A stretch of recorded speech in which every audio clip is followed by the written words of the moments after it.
आइए स्टूडेंट, अब हम स्टार्ट करते हैं next topic which is about physical properties of alkyne. तो अल्काइन के जो लीनियर स्ट्रक्चर होता है तो इसमें आप देखें कि C2 से लेके C4 तक जो कार्बन होंगे वो गैसेस होंगी, C5 से लेके C12 तक लिक्विड्स होंगे, और जो हायर मेंबर्स हैं वो क्या होंगे, सॉलिड्स होंगे। ये बात आपने ध्यान में रखनी है, जो कि हमने अल्कीन से भी देखा, अल्केन से भी देखा।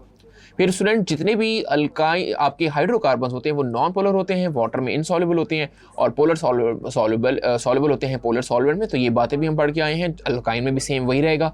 फिर ये बात भी आप जानते हैं कि melting point, boiling point, density, ये मॉलिक्यूलर मास जैसे बढ़ता जाएगा वैसे वैसे इनकी ये तीनों properties, melting, boiling point, densities बढ़ती जाएंगी। इसके अलावा स्टूडेंट आपने याद रखना है कि ये कलरलेस होते हैं, ऑर्डरलेस होते हैं, सिवाय एसिटाइलिन के। एसिटाइलिन जो कि स्ट्रक्चर भी आपके शो हो रहा है, ये CH ट्रिपल बॉन्ड CH होता है, CH ट्रिपल बॉन्ड CH होता है, ये एसिटाइलिन है। इसकी स्टूडेंट गार्लिक लाइक ऑर्डर होती है। तो ये है फिजिकल प्रॉपर्टीज जो कि आपको याद रखनी है अबाउट अल्काइंस।